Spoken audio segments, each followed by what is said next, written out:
are now listening to the War Report Podcast Network.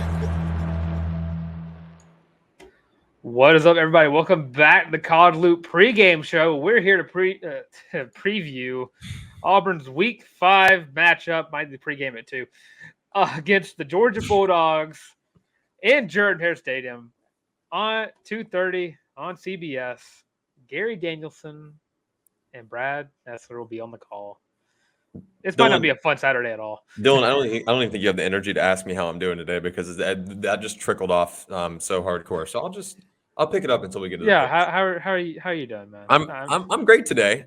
We've got a new friend of the program, Mr. Owen Warden, Red and Black sports editor over at the University of Georgia, and super excited to talk ball with him. Owen, how are you, my man? Tell everybody who you are, where you're from, what you do, and let's talk some Auburn, Georgia, huh? Yeah, absolutely. I'm Owen Warden. I'm one of the sports editors here at the Red and Black. Lock it down with me and John James. But I'm originally from North Carolina, but I've been living in Georgia for the past few years. In my senior year here at Georgia, but it's an absolute pleasure to be on the show, guys. So thank you for having me, and let's get into it. Yeah, man, super pumped. Owen was referred to us by none other than John Conley, our G5 kind of college football general analyst here. Whenever the guy who was tied for fourth. For the worst record of our guests. Which one is John? Week 2 and week 3, John, both are 6-4. Okay, yeah, so that's where we're at. John Conley watches film whenever we ask him to. Owen, it's a blessing. Gotta love John. He's an absolute blessing. Absolutely. So let's talk about the Deep South's oldest rivalry, and we've got, as the show's debuting, it'll premiere on Friday. I know we're recording at an undisclosed time, so we can keep it a secret with everybody else. We're recording this on Wednesday, folks. So if something happens between now and then, we'll make sure we ratify that. But huge contest on both sides of this ball on Saturday for a number of reasons. The University of Georgia comes in this year. A lot of people calling them flat.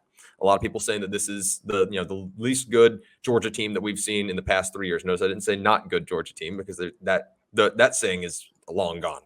But an opportunity certainly for Hugh Freeze and company to pull off a monumental upset in year one. And Georgia needs to defend their number one ranking and needs to continue to keep a clean slate because certainly things don't get easier in the Southeastern Conference and opponents do get tougher beyond Auburn. Sorry to offend our fan base and listenership, but that is a statement of fact.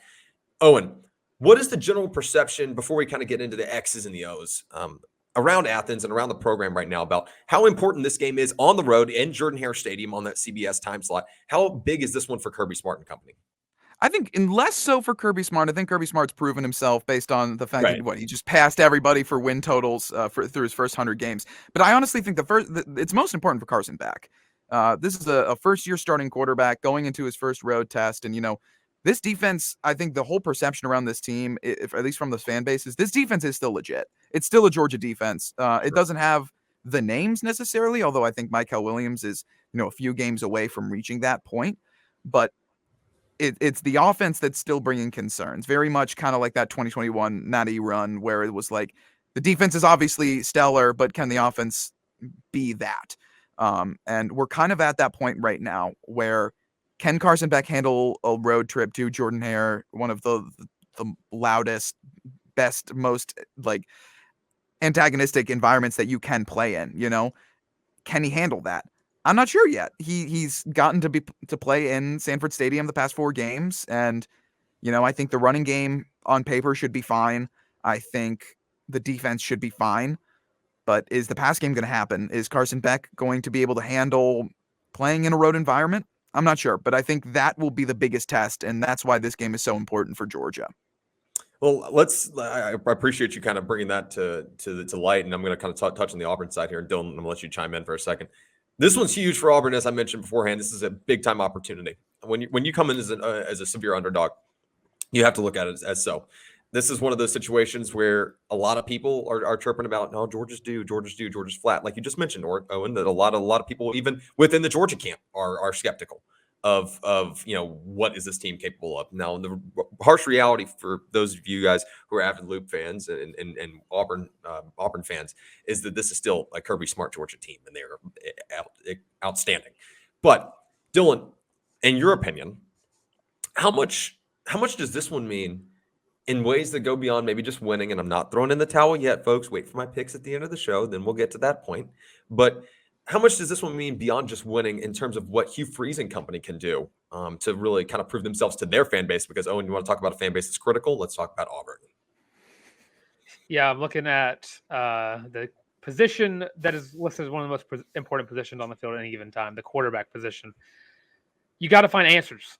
And Payton Thorne is a big question mark because back-to-back away games, he has looked scared in the pocket. He has looked like he does not know what he's doing. I'm going to give him the old West Steiner treatment. I don't know if he even knows how to play football anymore. The A&M game, I was just baffled by what I was watching. And, I mean, at some point, you got to work yourself up to pull the plug. You have to, especially whenever he's out there suffering that much. And if I watch Payton Thorne walk on that field, I'm going to know that he is going out there with a microscopic leash. Like, I think one bad drive and he's out. Because I just don't think that he is an SEC caliber quarterback. I don't even think he should not be starting, in my opinion, whatsoever. And I just saw a quote from Charles Barkley on the next round saying, if you're all going to be down there baptizing people, please pray for better quarterback play. I think you gotta look for better quarterback play. And honestly, Robby Ashford should be the guy starting. I know we've been hearing a lot of rumors that Payton Thorne's it's not rumors. Payton Thorne is starting. Go ahead and get it through your thick skull. I'm convinced by Robby Ashford until I see Payton Thorne's scared self walk out in the field and throw an interception on the first play of the game, because that might be what happens. And that's not me. I'm the biggest Auburn sunshine pumper when it comes to football there is, and Payton Thorne has ruined that for me. Yeah, you're struggling in that department, and Owen, I'm going to bring it to you here in just a second. I want to mention that Dylan kind of just chimed in on the fact that Auburn needs to figure things out at quarterback. You should not be doing that in week 4, right? Week 4. I'm not Five. Week 5. Sorry, I don't know why I'm thinking it's only week 4. A lot of Auburn fans would like for this to be week 4 all over. Week 6 if you count week 0. Yeah, that's right. You should not be figuring out your quarterback position in week 5. You should not be figuring out your offensive scheme or identity in week 5. Auburn has neither. This game is extremely, extremely important for Philip Montgomery and the Auburn offense to figure out who they are. This should have happened a long time ago. Yeah. And Owen, I want you to go and tell me right now. You talked about this is still a Georgia defense. Go ahead, and for those who may not watch as much Georgia film as yourself, which is including me, I certainly try to shy away from it as much as I can because I know Auburn eventually has to play them. And I've been having to watch it this week. It's painful. That being said, things that this Georgia defense does exceptionally well, and if there is such thing as a weakness, what Auburn can exploit, because Dylan and I will chime in right there about how those kind of mesh together. I kind of felt like we could bounce together here. Yeah, I think Georgia's safety group is one of the best I've seen in a long time. Tyke Smith was this really hyped up prospect when he transferred in, dealt with some injuries. He's been tremendous so far. And then, of course, you got Malachi Starks, who was one of the best freshmen in the country last year. He's in his second year and looks better. And really, the only question mark at that group is Javon Bullard. He's been dealing with a little bit of injury, almost went against South Carolina. He was questionable. They held him off, gave him an extra rest. But if he's back, that's 3 guys that you got to worry about, of course, both of the safety spots and then Tyke in the star slot. That's a difficult type of group to try and throw the ball against whatsoever. And then you got 2 corners. Kamari Lassiter, who truthfully looked a little bit disappointing last year, has looked great this year. He's been locking down. He's been really physical. He's been staying with his defenders. Now, the guy on the other side, Dalen Everett, sophomore, this is his first year starting. If there's anybody that Payton Thorne, Robby Ashford, whoever ends up out there, is going to be trying to target, it's probably going to be Dalen, simply for the fact that he's just not as competent as Kamari's been, because Kamari's been really great. For a number 1 spot that had Keely Ringo that was very hot and cold, Kamari's been very steady, and I think that's something that Georgia needed. But Georgia's linebackers, their front 7, still great at stopping the run. That's something that they've been able to do really well, aside from the quarterback run. Whenever they get out and they're able to scramble out of the pocket, Spencer Rattler did this really well. And we've seen some other guys do it well. The quarterback run is definitely something that can give Georgia a little bit of trouble. We'll see if they're ready for it, because if Robby Ashford's there, it's going to happen. Right. But that's kind of the one thing. But they've stopped the run really well, as they kind of always do, and they generate a lot of pressure. This team has never been a sack-heavy team. Never since Kirby took over have they really been sack-heavy, but they generate a ton of pressure and force their offenses to get rid of the ball really quickly. So I think if there's two weaknesses to exploit, it might be Dalen Everett. We'll see. And again, it's a young corner, so he might be able to step up. But I think it's the QB run. I think that's definitely something that's exploited Georgia in the past so far this season. That is songs to Dylan's ears, sweet music to Dylan's ears, if you will. He is probably the number one Robby Ashford truther you'll ever meet. It's me or Mama Ashford. It's one of the two. It's one of the two. I can confidently say that sometimes Dylan may support Robby more than Robby supports Robby. That being said, I think that's an interesting point you bring up, Owen, because Auburn's been so committed over the past couple weeks to trying to incorporate the downfield pass, and I know that's a fundamental part of football. I get it. Running a spread offense, I understand. They got away from the RPO last week, and in my opinion, you mentioned how stout that Georgia front seven is. I don't need to keep harping on it because everybody knows what Kirby Smart has built at UGA and that front seven. You're absolutely right. You covered all the bases. If Auburn wants to establish themselves, as Hugh Freeze mentioned earlier in this week, happy birthday as we're recording, by the way, to Hugh Freeze. Get back to the RPO that Hugh Freeze really self-proclaimed brought to the SEC with tempo, which in my opinion, I don't think that's an overstatement. I think he's right. Then you've got to get to a point where you can exploit that run pass option with the quarterback run, like you mentioned, Owen. And I'm glad you brought that up. That being said, I'm going to build off what Dylan said. I'm not going to let you cook a ton, Dylan, because we got to get to the other side of the ball. And I know you're going to go on the Robby rant in a second again, and that's fine. But Robby Ashford does give you the best chance to do that. I don't know that throwing the ball downfield with Payton Thorne against an experienced secondary, like you just mentioned, Owen, and the receiver group that's unproven and has been dropping a lot, and I mean a lot of footballs, catchable footballs, which has been playing victim to Robby Ashford. I'm with you, Dill. I don't think the leash can be very long this week. I'm gonna let you cook, and then I'm gonna let Owen cook on the other side of the ball. Yeah, this leash is just as simple as maybe just a bad pass might send Payton Thorne back to the bench. Dylan said he looked at me the wrong way. Yeah, there's nothing that I saw from the A&M game that told me that Payton Thorne should be starting against the Georgia defense. Nothing. But Owen just mentioned is if there's a weak spot is against the QB run. Which we learned against A&M that Payton Thorne no longer a threat unless he's playing an FCS team to run the ball. Because he will just spin move and fall into the graceful arms of whatever Georgia defender is waiting for him to land there. Robby Ashford is the most athletic player on this team, more than likely. If you can exploit a weakness from this Georgia defense, and it's the quarterback run, there is no reason on this earth that Robby Ashford should not be the guy starting at quarterback. And nothing on Saturday even told me that Payton Thorne's the better passer of anybody on the roster. Yeah. Nothing told me that. I get what you're cooking. I will elaborate, though. I do think Auburn still needs to commit to trying to establish whatever that run game looks like against UGA.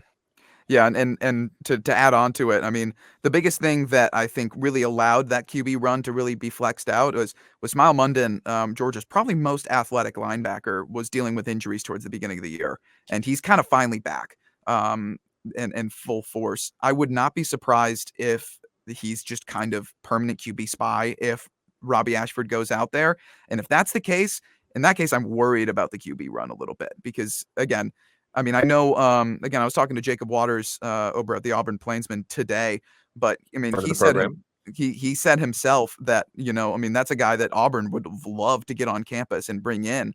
And so if you guys remember from when Auburn was trying to bring him in, he's an athletic dude. He's probably one of the best pass covered linebackers that Georgia has. And for that reason, I think if anybody's going to keep up with that QB run, it would probably be him, as Jamon and Xavier Sori and those guys are more geared to stopping the run. So, we'll have to see. Georgia hasn't really faced any QB designed runs yet. Just a lot of scrambling out of the pocket that have just gone about 20 yards. So I'm curious how that defense faces that. So, but I do agree with you guys from everything that I've seen from Auburn.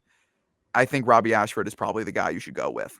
He will not be the starter tomorrow as we're recording this. I guess, even though we're recording this in the week, it will be Payton Thorne. But I do think that there'll have to be more Robby Ashford mixing passes. And like I said, you still got 27 in the backfield. You still got Darqueze Hunter. Obviously, Damari Alston battling. I don't even want to talk about how gross it was to see that injury in real time. But Brian Battie, Jeremiah Cobb, you still got to try to ground and pound. And you've got to establish, even if it's just taking a couple yards that Georgia gives you on first down, whatever that looks like, or taking a yard to give you on first down. You've got to commit to it enough that they're not going to just not respect your run game whatsoever, not have to load the box ever. There's got to be those packages. Now let's flip the field here and talk about this Georgia offense. And that's been a topic of conversation, Owen, from a two-time reigning, back-to-back reigning national champion, of what a lot of people are calling an underwhelming offense. I, to be completely transparent, would agree. They're putting up points. Georgia's defense also getting them the ball back a lot. That certainly never hurts the cause. You said it starts with Carson Beck. Where can he improve in a hostile environment against a defense that, let's be honest, folks, the front seven is shaky, but that DB room is loaded. So where are you at there? Yeah, I think it's having success against a good DB room in a hostile environment. And the best way you can do that is getting it down the field. When you're facing a crowd in Jordan-Hare, which we all know is going to be loud, they're always rocking, whether Auburn's winning or losing. And that's, I mean, one of the best things about that stadium, let alone, but we know that's going to be a loud environment. We know, I mean, it's the deepest, it's the oldest rivalry in the South. We know this.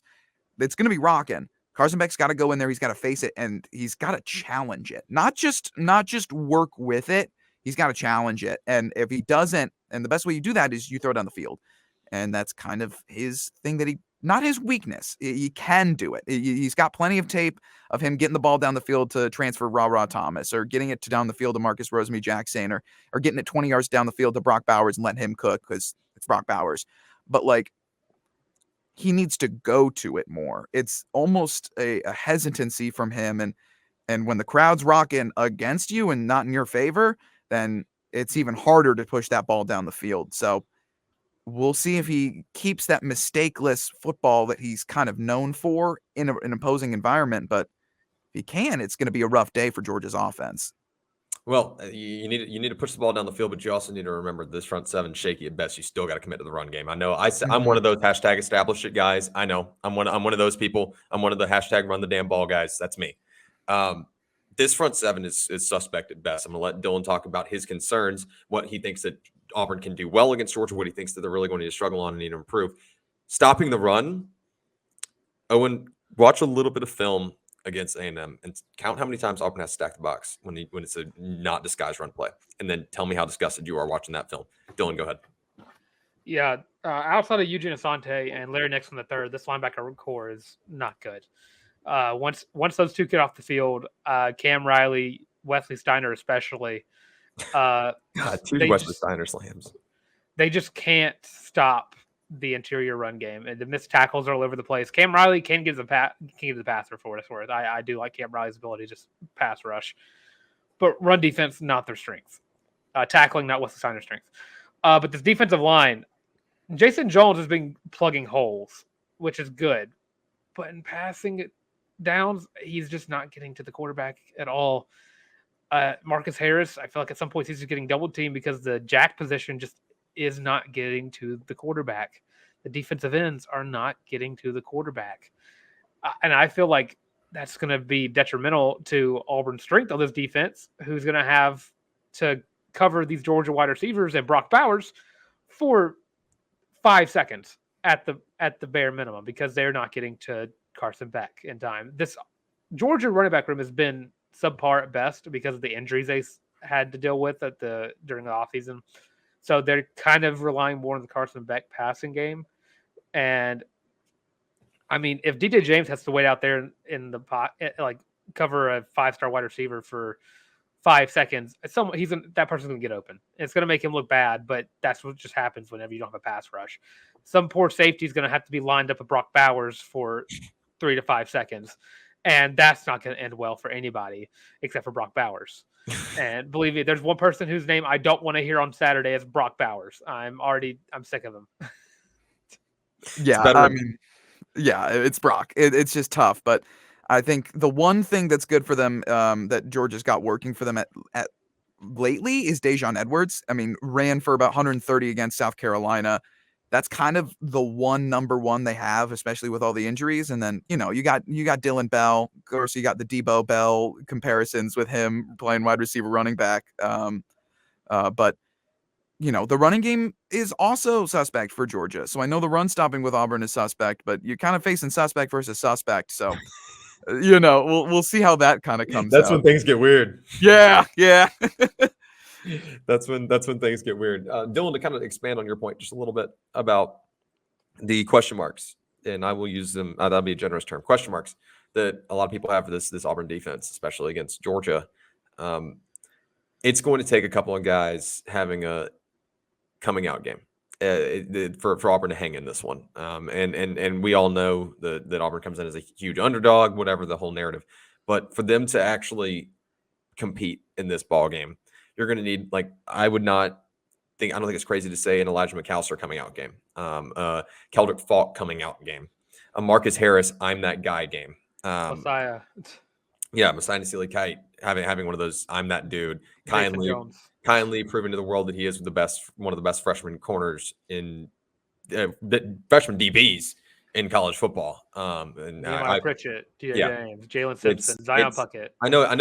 Kaufman. We're listing off the entire defense at this point, but what I'm saying is you need a handful of guys, and it can't just be one. And I don't think you need two. You need like three or four guys to say, I'm going to step up and play my best brand of football today at a level that we've not seen before. And it's not one of those things that I'm challenging a lack of effort in the past. It's not it. It's one of those channeling the adrenaline from one of those kind of games. And that's an intangible you can't coach, right? For you to upset the number one team in the country, you need a little magic.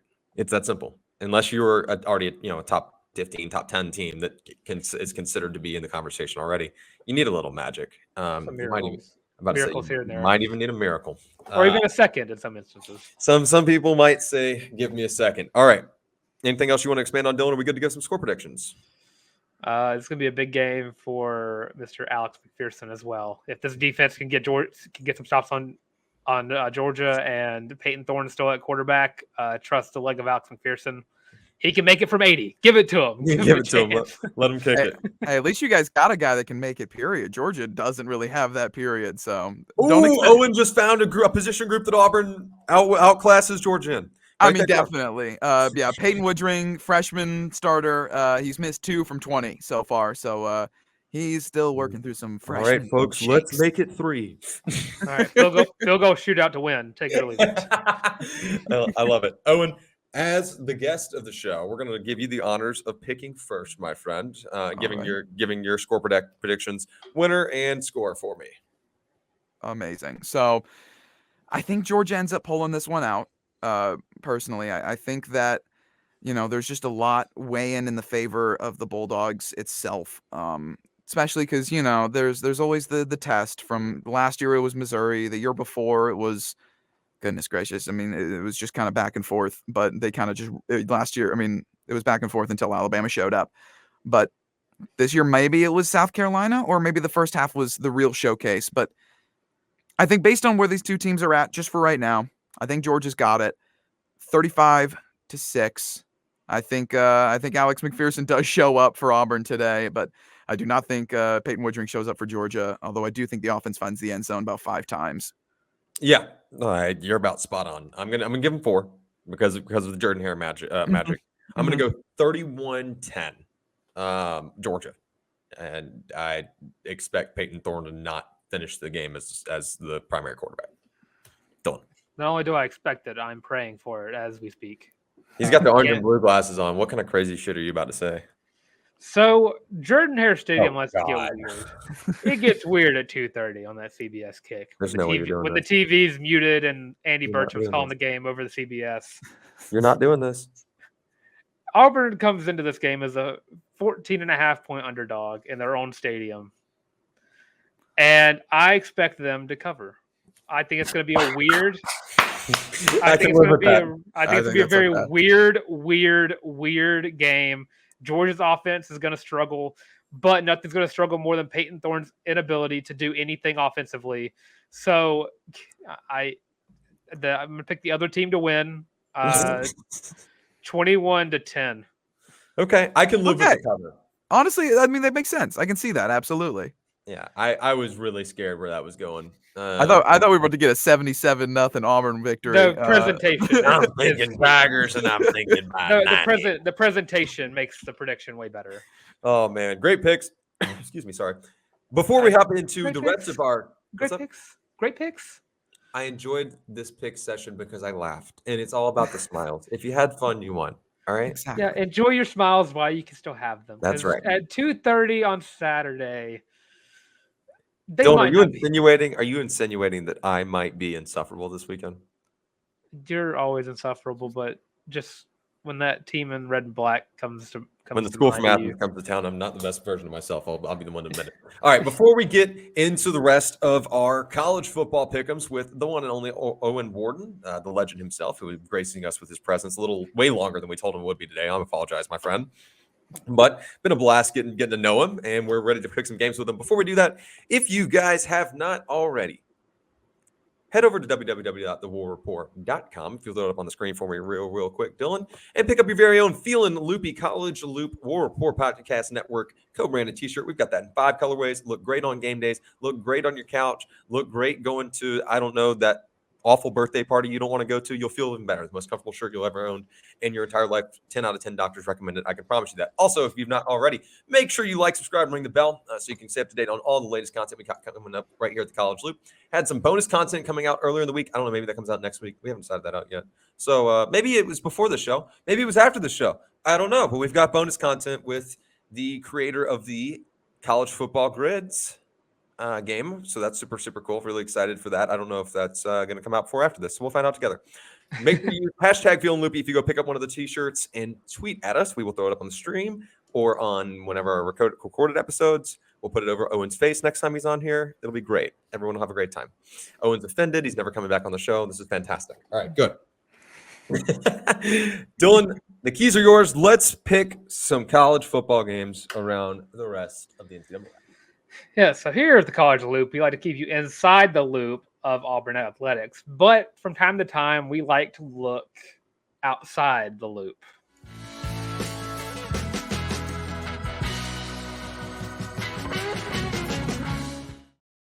All right, I found 10 games that you can throughout this weekend that, maybe if the Auburn game does not turn out like I predicted to go, and Auburn does not end the game in the third quarter, and the other two guys picked more blowout games, there are other games going on that you could possibly go watch instead. But again, things can get weird. But to start off, we're going to go with the Friday slate with the number 10 Utah Utes traveling to Oregon State. Oregon State is a 3-point favorite. And Owen, I'll let you kick it off first. Yeah, I mean, it's tough. I thought UCLA might have a shot against Utah last week, and maybe this is a pick to forgive my wrongs, but I do think Utah takes this one, and I think they have it. They're a good team. They're starting to finally get their players healthy. I think they're well coached. And no disrespect to DJ out in Oregon State land, but I think Utah's got this one. Okay, sneaky pick, by the way, for my most fun game of the week. Just saying, sneaky pick for this could be a really fun. I'm a sicko, Owen. I love 6 and 7 overtime games that are just stupid. And I love when my a team that I don't root for is involved in it. Not root against, but two teams I don't care about, and they're both playing really bad football. I was gonna say you probably hated the Iron Bowl a couple of years ago. Then in that case, not my ideal situation. But if they're both playing either ridiculously good or ridiculously bad football, that's what I live for. And I do think Utah gets it done. I'm with you, but this could be a really fun give me a couple of overtimes out in the West Coast on a Friday night. I'm feeling 3. I could see 3 overtimes here. That's poetry. That's art. Oh yeah. I would say this is a battle of two really good teams in the Pac-12. Because you have at the top you have Washington and Oregon sharing that top spot. Then you have a little bit of a trickle down before you get to USC, and then you have these two teams coming up right after that. And I think with Cam Rising potentially being back, don't quite know yet. I think he's still splitting time with Nate Johnson in practice. And Nate Johnson has found ways to get it done. And they somehow won against UCLA. I almost gave up on my Utes completely. Picked UCLA to win last week. I did. But this week I'm going to rock back with my Utes. I'm going to pick them to win against Oregon State. But Oregon State, I think, is still very, very good. But that Utah defense is SEC caliber, if I do say so myself. Ooh. Okay. Now to move on to the Saturday slate at 11 a.m., you have the number 8 USC Trojans who travel to Boulder, Colorado to take on the Deion Sanders 3-1 led Colorado Buffaloes after they got curb stomped, if I must say, by Oregon. And yeah, USC is a 21.5 point favorite. Owen, who you got? I think I'm going to take USC, and for the pure reason that Colorado's best offensive and defensive player, which is the same person, Travis Hunter, won't be playing. And again, that's no disrespect to Shedeur Sanders. He's having a great season, even though this past week was a little rough for him. But I think I'm going to take USC, but I would not be surprised if Colorado found a way to cover this spread, just simply for the fact that, you just mentioned Utah having a nice SEC-type defense. Oregon's had that for a while now, and they've got an SEC-type head coach. So I kind of knew going into that game that Oregon had a really good shot against Colorado. They're great at the things that Colorado is bad at. USC and Colorado match up a little bit better. So I don't think Colorado's going to get curb stomped. In fact, they could cover, but I think I got to take USC still. You're a brilliant young journalistic mind, Owen. You really are. But USC is covering the hell out of the spread. I just fundamentally, I am a little bit of a USC homer. Okay. I'm a USC enjoyer. I like when USC's good. Colorado, love Prime. I really do. I ordered the Prime sunglasses. I promise you. But they're not there yet, and they're not close yet. They will be. I have no doubts. USC by 28. Yeah, I've been looking at this game back and forth, and USC lacks something that Oregon had in loads against Colorado last week. A defense. Yeah, I knew you were going to say that. I mean, this is a team that gave up 28 points to a team who lost by 29 to Fresno State 2 weeks ago. I think Colorado covers, but I'm going to go USC to win this game. Fresno State's a good team. USC is a good team. Arizona State's not. I think it just comes down to the fact that, Colorado's got pieces. They've got an offense, and USC does not have much of a defense.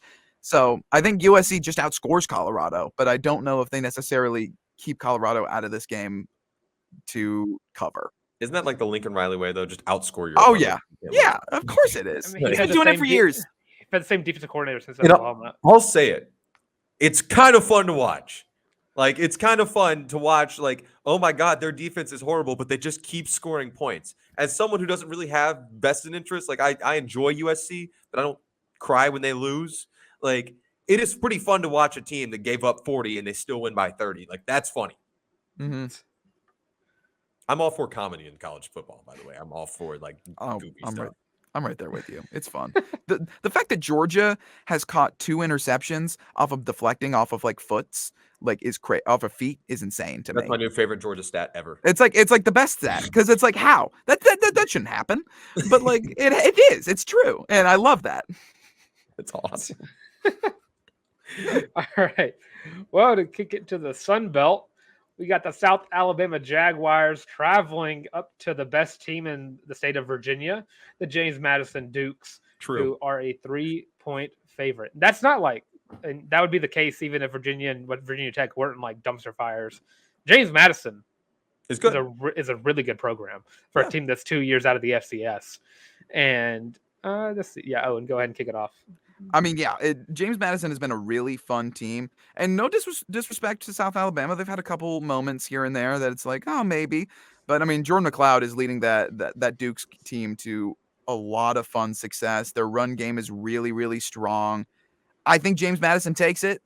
They're home after all. I think I've got to go with James Madison, and I think I take them to cover. JMU close. This South Alabama team's much improved. They're well coached. Mm-hmm. They're a disciplined team. They don't get penalized a lot. They move the football. I must say penalize a lot. You got to keep it in perspective. Sun Belt sloppy football, Dylan. You got. I'm looking at last week's game versus South Alabama. What? They lost to Central Michigan. Yeah, it's 34-30. Yeah, it happens.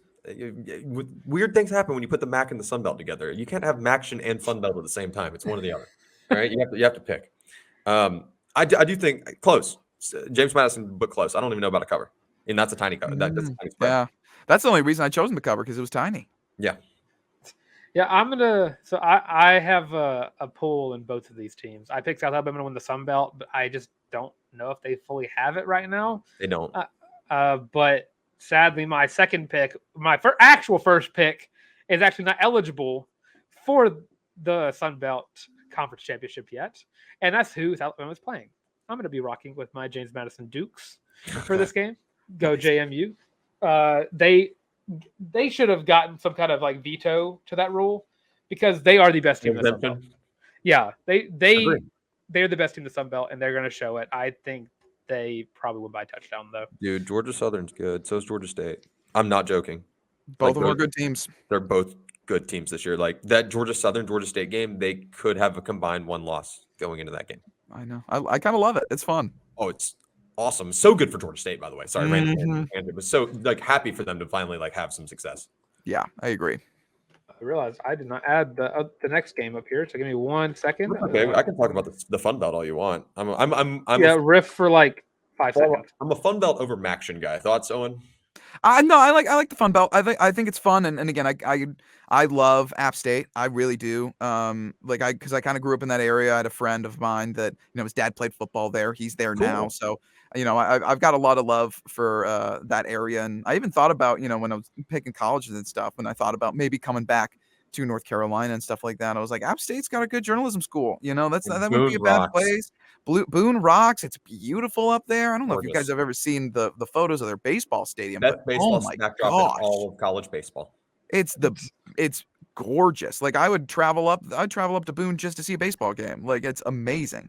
We my buddies and I, a couple buddies and I went skiing up there this past year, and we're up at Beach Mountain, and it's like 15 minutes from Boone. So we were like, here. We have to go see the stadium. Yeah, like we're just big baseball dudes, so we got to do it. Dylan, we good? Can we stop riffing now?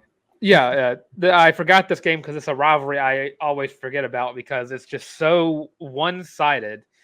The number 22 Florida Gators, who are surprisingly ranked, traveled to Lexington, Kentucky to take on the 4-0 Kentucky Wildcats for the game where both teams have been so underwhelming. But Florida got that win over Tennessee, so they're ranked for whatever reason. Yep. But yeah, this game is a game that's happening. It's one of the games of all time. It is one of the games, not one of the greatest, but one of the games of all time. Owen, go ahead, kick us off. Guys, I think I got to take Kentucky. And maybe I'm not a big Florida believer, but like you guys were kind of alluding to it. I didn't view the Tennessee win all that highly. Through the first few weeks of the season, I was just kind of like, I don't know. They're just kind of not playing the best. It's Joe Milton doesn't look kind of like what he did at the end of the year last year, especially when he took down Clemson in that bowl, in the Orange Bowl, which I love that Orange Bowl more than anything as a side tangent, just because it was 2 orange teams. But agree. How can you not? It's I hate beautiful. They didn't wear their jerseys. They should have both wore orange. That would have been awesome. It should have been impossible to tell who was who. But I think I got to take Kentucky. They're at home. I think that Mark Stoops coaches a pretty good defense consistently there, and I'm not a Graham Mertz believer even still. And for that no reason, one is. They shouldn't be. No offense to Graham, but come on. I think Kentucky's got it. I think they do, and I think they. It's not even an upset, but you look at the 2 rankings. I guess it might be. I'm gonna just echo it. I was fully expecting you to take Florida, actually. Oh, and I don't know why I just saw vibes. I don't know. I felt like you were gonna go Florida there. I'm with you. I like Kentucky at home a lot. I really do. And the wheels got to fall off the Napier bus eventually. Like they've got to. They're close. They're wobbling. So if this is the beginning of the crash and burn, this is the beginning of the crash and burn. Yeah. Yeah, they had a pretty after the Utah game. Florida had a decent 2-game stretch there because people started not believing in Tennessee anymore. But then that Charlotte game came around last Saturday, and Florida only won by 15? Yeah, to the Charlotte 49ers. But no powerhouse. Yeah, and Kentucky they had a rough start week 2 when they 11-point win over Eastern Kentucky, but came out clobbered Akron and then had a field day against Vanderbilt. Devin Leary, the best quarterback on the field by far, even if he has more interceptions, needs to cut those out because I'm very high on Kentucky this year, and I try not to fall out of grace with at least one of the teams I'm very high on this year. So I need Kentucky to win this game, and I'm going to pick Kentucky to win this game strictly because of quarterbacks and coach. I think, honestly, this might be the beginning of the fire Napier train back full steam ahead. Is not back intact. Like it's not. I think he was off of the train out of Gainesville, just kind of walking near it. Yeah. And then I think this game is going to kick him back on there. I think Neil Brown might be in the same boat, but I think Neil Brown's still going to get fired this year. I didn't know Florida fans until like last week. I didn't know they called him Sunbelt Billy. That's awesome. I'm rooting for success again. I will never, because I just can't stand him. Dude, if I get a head coaching job, I'm going to change. I'm going to start in the MAC and then take an SEC job and go by my legal first name. I'm going to be Maction Michael. That's going to go hard.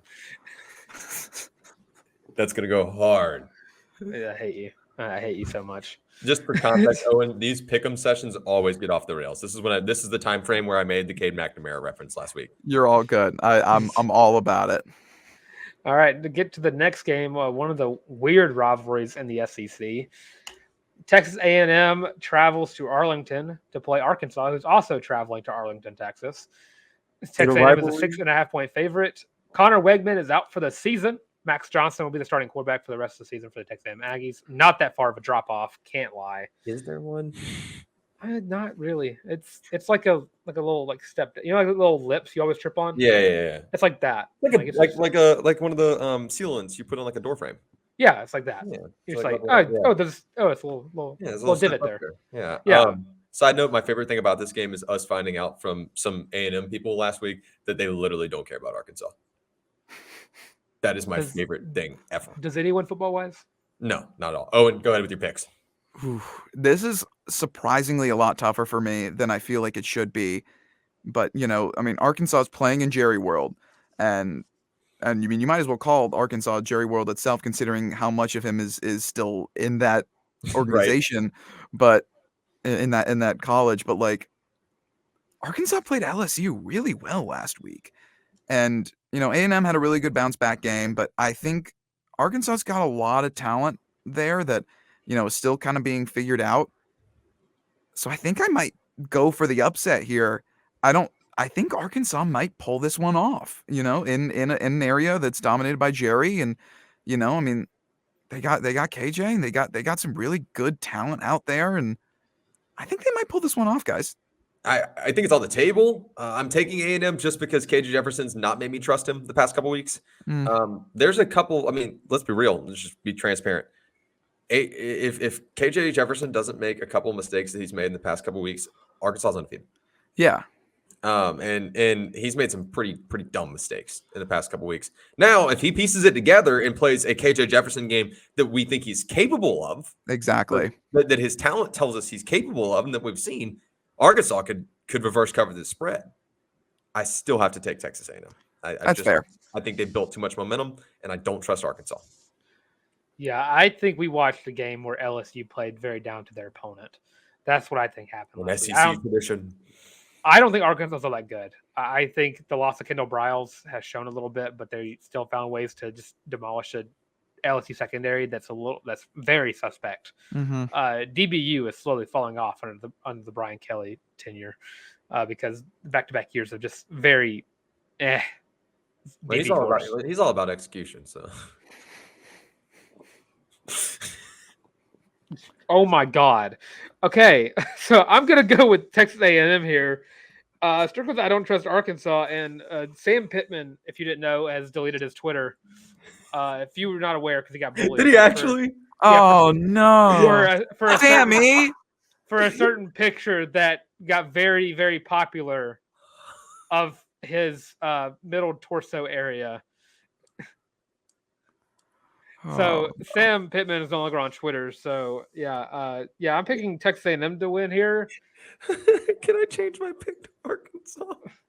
No, it's already written down. I'm moving on to the next game before you say anything else. I made the right pick.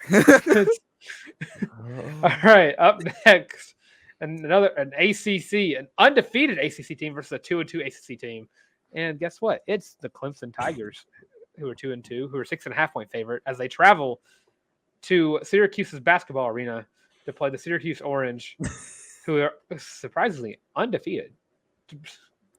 Yeah. Syracuse has been fun. I don't know if they make it past Clemson. but I think there's absolutely an upset possibility here. But you know what? Syracuse doesn't have. They're rocking with Tanner Mordecai right now. Garrett Schrader. Schrader, that's right. So sorry. Mordecai's Wisconsin. That's right. Thank you. But anyways, sorry. You know what? I saw the blue and orange still in my head, and I was like, he's there. But no. But yeah, Garrett Schrader, he's been solid this year, but I don't know. I still think Clemson's got a lot to like on both sides of the ball, and I think I still got to take them. Surely they can't lose every time I pick them. Surely. Clemson.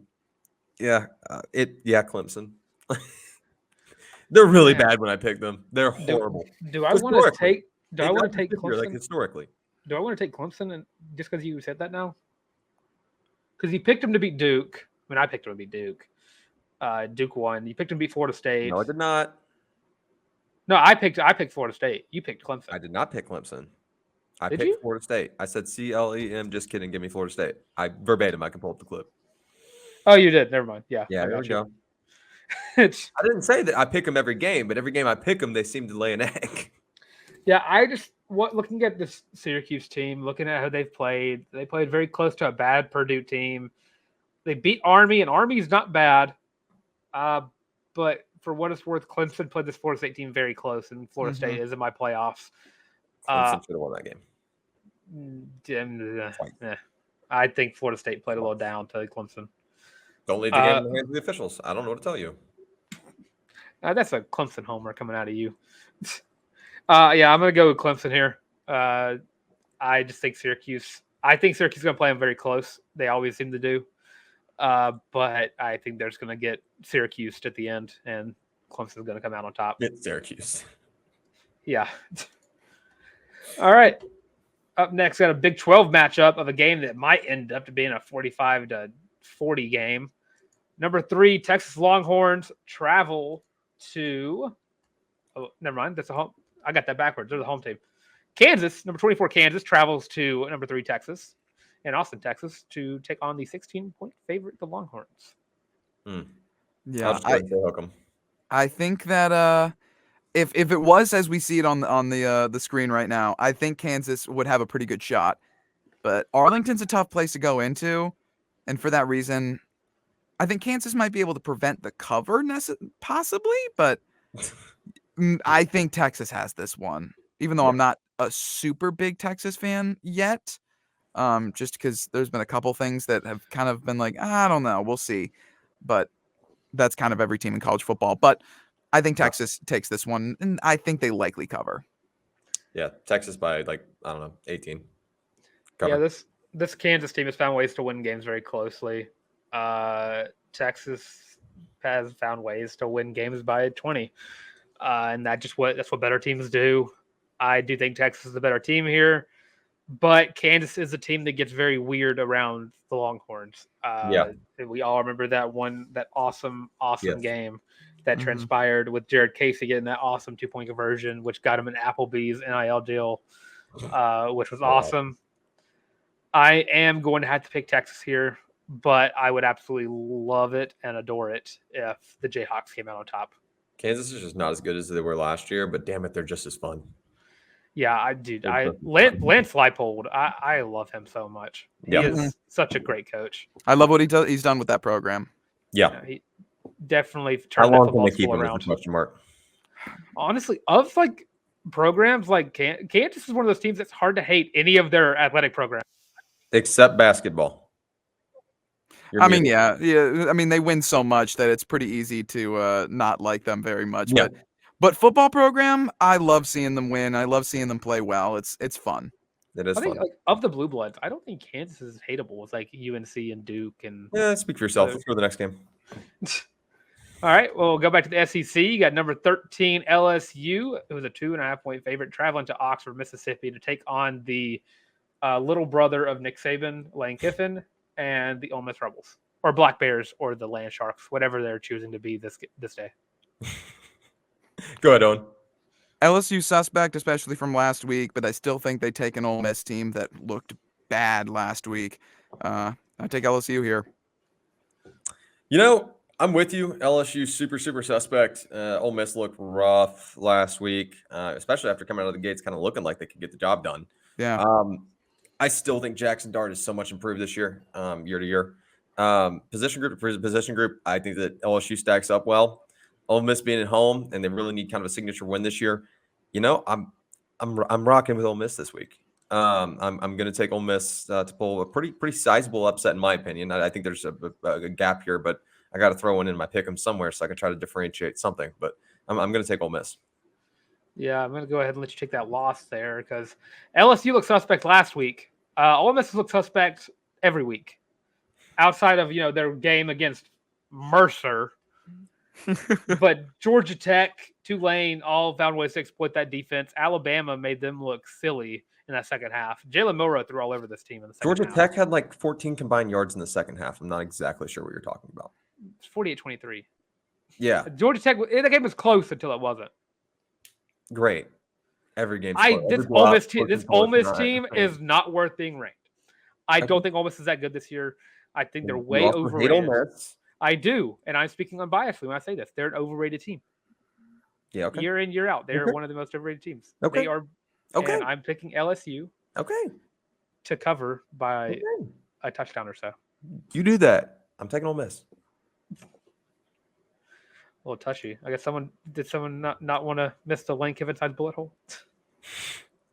All right, Auburn already dodged one lane Kiffin size bullet. It's all right. Alabama might be dodging one too when it's all said and done. Who knows? Honestly, give the job to Sarkisian at this point if they want to keep winning. No. Don't get me started on this. Steve Sarkisian not being a good coach. We're going out to another game. Come on. All right, now to go back to the independent versus ACC. Let's go. Got the number 11 Notre Dame Fighting Irish, who are a 6-point favorite, traveling to Durham, North Carolina, to take on the number 17 Duke Blue Devils. All right, let's hear it, Owen. I think Notre Dame takes this one. Truthfully, watching that Notre Dame game, and I tuned in as much as I could because I was watching that UGA UAB game, even if I knew it wasn't the most interesting one. Got to do it for the job. Right. But I truly believe that Notre Dame outplayed Ohio State for pretty much that entire game. They just didn't convert the things they needed to. They missed field goals. They didn't convert a couple 4th and 1s when they had it. Those go twice. Yeah. Exactly. Those go the right way, the way that they should. You convert that 1 yard, you make those field goals. That game doesn't end up the way it does. I thought they played great. I still view Notre Dame as a really talented team under Marcus Freeman, who I really love as a coach. I think they take it, but I do think Duke gives them a fight. I actually think that Notre Dame is going ahead into is it Winston-Salem or is it Raleigh? Durham. Of course, the third of the 3 cities that are right there. You said Wake Forest and who's in Raleigh? Raleigh is NC State. NC State. Yeah. All the academically prestigious. Chapel Hill, and then you got all of them. Yeah, right. And I already said Boone. Charlotte get the 49ers. There we go. Yeah, we've got the North Carolina bingo card completed. I do think that Notre Dame will go into Duke's house and beat them handedly. When I say handedly, I mean a double cover. Sam Hartman's got the goods. I said before the show, Riley Leonard got the goods, but I'm so with you, Owen. This Notre Dame team is so talented. They're so talented, and a lot of things go a little bit. Just even 1 or 2 of those things go a little bit differently, and we're looking at Notre Dame as a playoff contender right now. I personally just think that the talent gap is significant here, and that team is going to be so hungry. So hungry. I guarantee you they won't have 10 men on the field at any point of the game next year. No. Go ahead and throw 12 on there just to make sure. Yeah. Take the penalty. Exactly. Honestly. But I'm looking at this game is going to be a potential blowout. I think Notre Dame's going to be playing angry. They let Ohio not the standard Ohio State team. Not the standard Ohio State team. Suspect team. Just absolutely just take advantage of their mistakes that's what upsets do. I don't think that game on paper was it felt like one. And from this season, Notre Dame has looked like the better team than Ohio State. So much so that Ryan Day decided to go after the game and call out Lou Holtz, which was a bold move for. I mean, Lou anything. Holtz kind of fired shots first. Yeah, but going up and like asking, like, where's Lou Holtz? That was mad weird. That's a weird thing to do. Mad weird. Ryan Day's goofy. Yeah, he's just not a good coach. Or arguably human, but yeah. I think dude is still riding off the fumes of Urban Meyer. This Cadillac that he's been driving without the keys has just been sputtering out of control. Yeah, Kyle McCord not very good either. I don't know why people are considering him as a Heisman contender now. That's weird. But yeah, Sam Hartman is going to go out here and absolutely have a field day. Kind of what Clemson should have been doing. But one coach likes to use the transfer portal, the other one doesn't. So the one that does is going to win. Chill out. Clemson was built in God's name, image, and likeness. Just ask Dabo. Yeah, but it wasn't built by the transfer portal either. So one of the wildest quotes I've ever heard. Okay, that is a really weird quote for a guy who's slowly coaching himself out of being interviewed for the Alabama job. So he never wanted that in the first place. That's not time. Now's not the time or place. I mean, that Florida mansion's looking pretty. Yeah, pretty. Can nice. you tell Owen? Can you tell how bad Dylan wants Nick Saban to retire? I can. I've wanted Nick Saban to retire since 2009.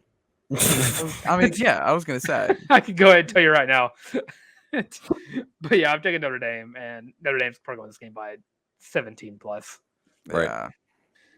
All right, now to wrap it up. Speaking of the team of the future retiree as their head coach, so hopefully 2024 retiree. The number 12 Alabama, are 14-point favorite to the Mississippi State Bulldogs in Davis Wade Stadium.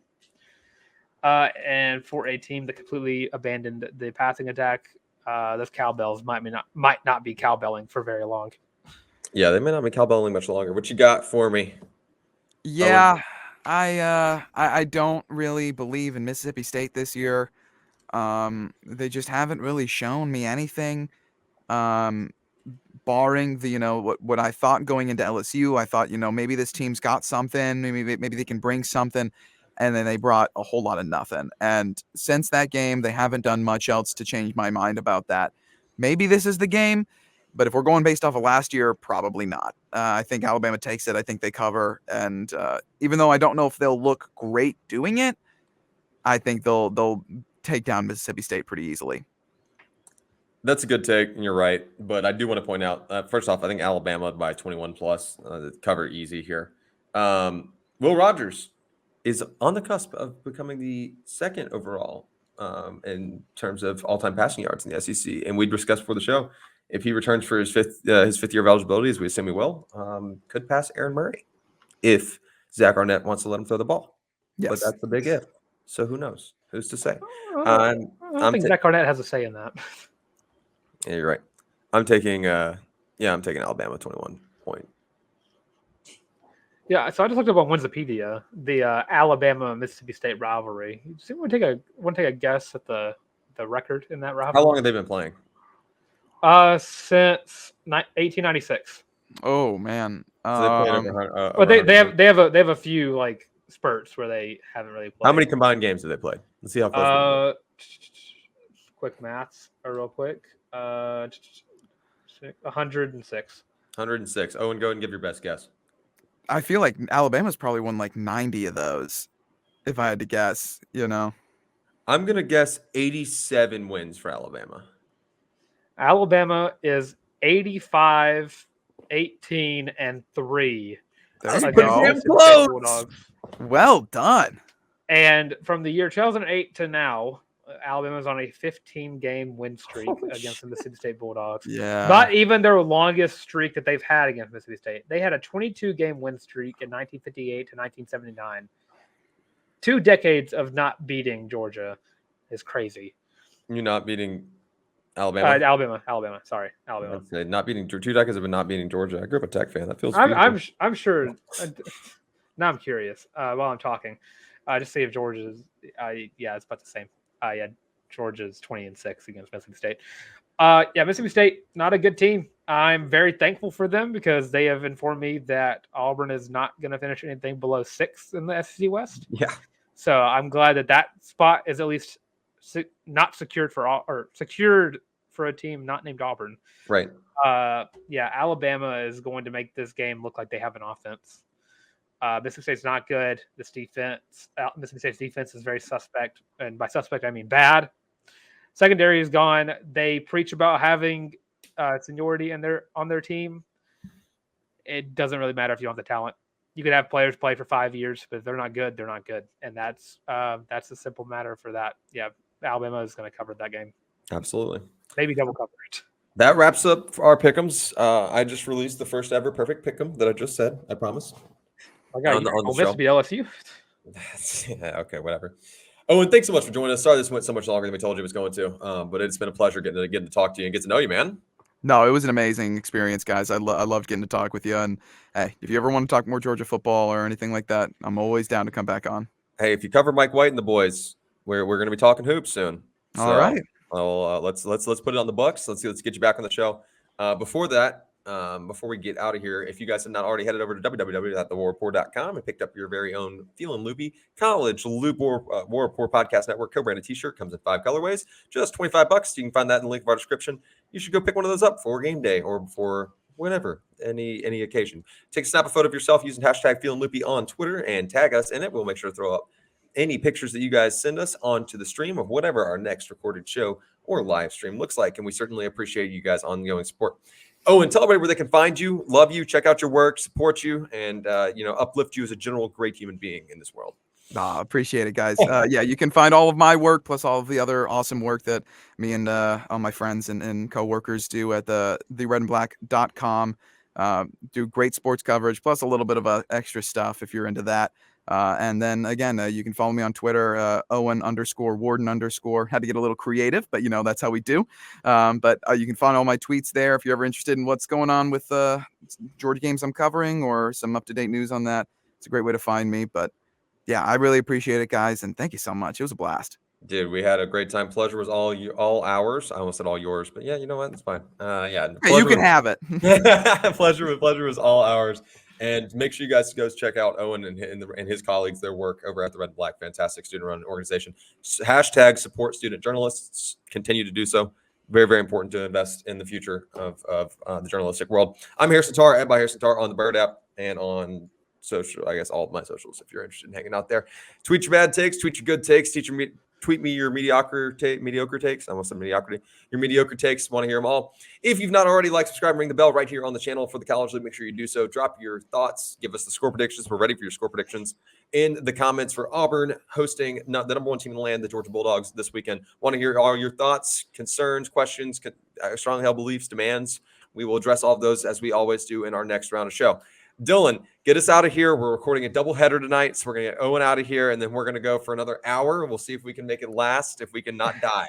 Yeah, that's the luck, fellas. Yeah, we're running the gauntlet. It is a doubleheader Wednesday recording session for the College Loop, and you know what?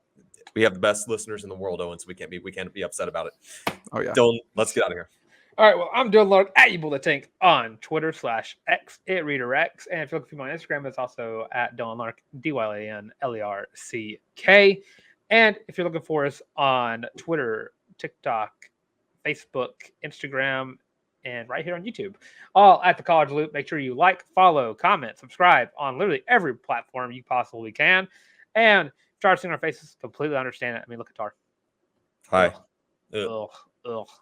Better today. We have Owen on here. At least we have someone good looking on here. So. Yeah. Come on, guys.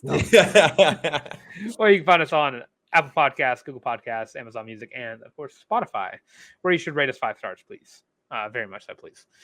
All right. And of course, all of that being said, this has been the College Loop pregame show for the Deep South's oldest rivalry.